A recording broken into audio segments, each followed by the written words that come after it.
Hello everyone, అందరికీ నమస్తే. ఈరోజు మా కాలేజ్లో హోలీ ఈవెంట్ జరగబోతుంది. ఇండియన్ స్టూడెంట్ అసోసియేషన్ దీన్ని కండక్ట్ చేస్తుంది. ఏమో చూడండి, వెనకాల షూలే కట్టుకుంటుంది. డీజే సెటప్ చేశారు ఇక్కడ. డీజే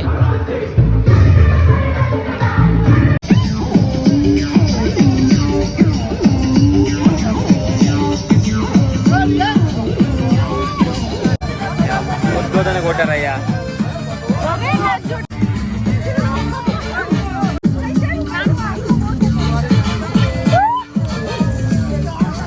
అయిందా ప్రతిదానికి ఓవర్ ఎక్స్ప్రెషన్. అబ్బా ఇప్పుడు అనండి. అబ్బా ఏ అనరే నోరు పడిపోయిందా?